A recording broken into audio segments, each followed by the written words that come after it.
নমস্কার বন্ধুরা, তোমাদের সবাইকে স্বাগত জানাই আমার পাকঘর ফুডিজ কিচেন। আজ তোমাদের সঙ্গে শেয়ার করব খুব প্রচলিত একটা পিঠের রেসিপিটা হলো গোকুল পিঠে। প্রথম থেকে শেষ পর্যন্ত তোমরা ভিডিওটা দেখতে থাকো।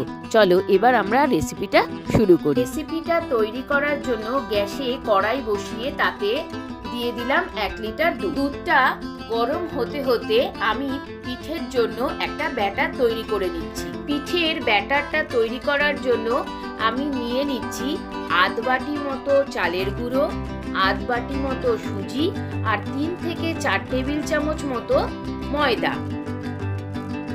এবার শুকনো উপকরণগুলো একটু নেড়েচেড়ে মিশিয়ে নিয়ে তাতে দিয়ে দিচ্ছি সামান্য নুন আর 1 পিঞ্চ খাবার সোডা।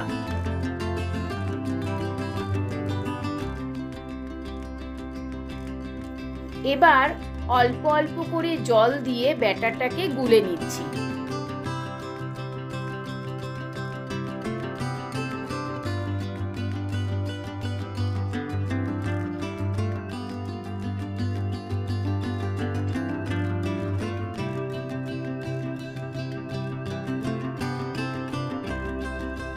দেখো বন্ধুরা, ব্যাটারটাকে এই রকম ঘনত্বে গুলে নিতে হবে। এবার ব্যাটারটাকে ঢাকা দিয়ে 10 থেকে 15 মিনিটের জন্য রেস্টে রেখে দিচ্ছি। ওদিকে দুধটাকে আমি একটু নেড়েচেড়ে নিচ্ছি।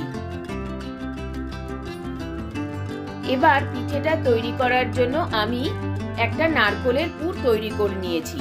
নারকেলের পুরের রেসিপি আমার পাটিসাপটার ভিডিওতে দেওয়া আছে, তোমরা চাইলে দেখে নিতে পারো। লিংকটা আমি ডেসক্রিপশন বক্সে দিয়ে দিলাম। নারকেলের পুরটাকে এইভাবে চ্যাপটা চ্যাপটা করে পিঠের আকারে গড়ে নিচ্ছি। জানো তো বন্ধুরা, এই পিঠেটা তৈরি করা আমি আমার ঠাকুমার কাছ থেকে শিখেছি। এখন আমি আমার পরিবারের সকলকে প্রতি বছর পিঠেটা তৈরি করে খাওয়াই। তারাও খেতে খুব ভালোবাসে। পিঠেটা তৈরি করতে করতে চলো ওদিকে দুধটা একবার দেখে নিই। দুধটা মোটামুটি ঘন হয়ে এসেছে।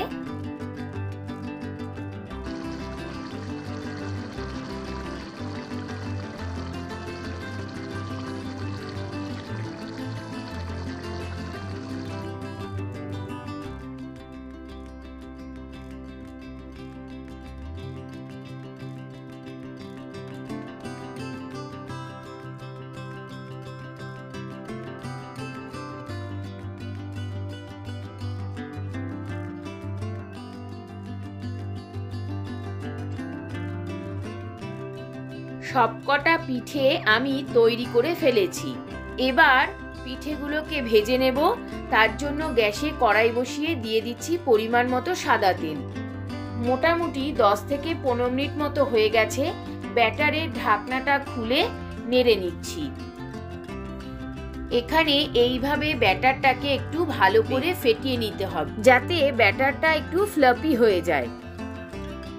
এবার পুর দিয়ে গড়ে নেওয়া পিঠেগুলোকে একে একে ব্যাটারে ডুবিয়ে ভেজে নেব।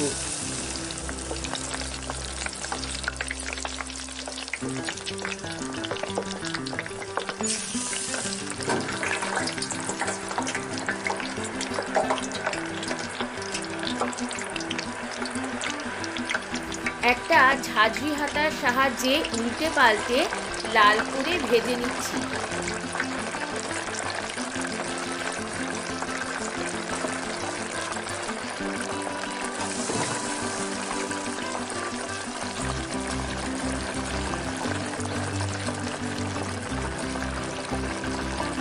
পিঠেগুলোকে লাল করে ভাজা হয়ে গেছে।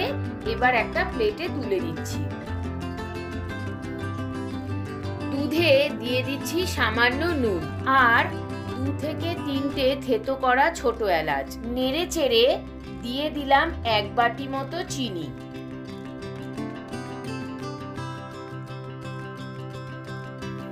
নেড়ে চেড়ে চিনিটাকে ভালো করে মিশিয়ে নিয়ে দিয়ে দিচ্ছি 250 গ্রাম মতো পাটালি গুড়।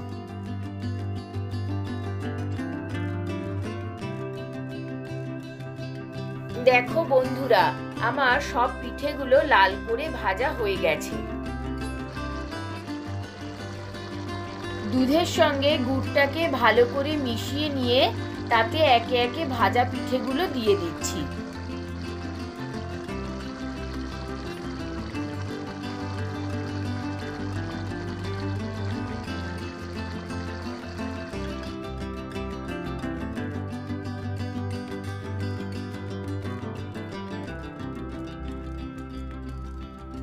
পিঠেগুলোকে দুধে 3 থেকে 4 মিনিটের মতো ফুটিয়ে নিয়ে স্ট্যান্ডিং টাইমে রেখে নামিয়ে নেব। রেসিপিটা বাড়িতে একবার ট্রাই করো, আর ভালো লাগলে অবশ্যই কমেন্ট করে জানাবে। রেসিপিটা ভালো লাগলে শেয়ার করে আমাদের পাশে থেকো। তৈরি হয়ে যাওয়া পিঠেগুলোকে একে একে বাটিতে ঢেলে নিচ্ছি।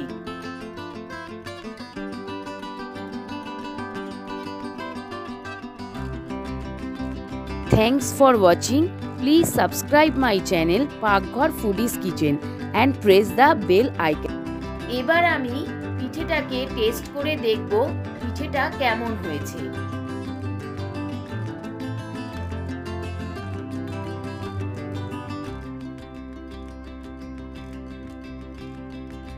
জানো তো বন্ধুরা, পিঠেটা খেতে না অসাধারণ হয়েছে।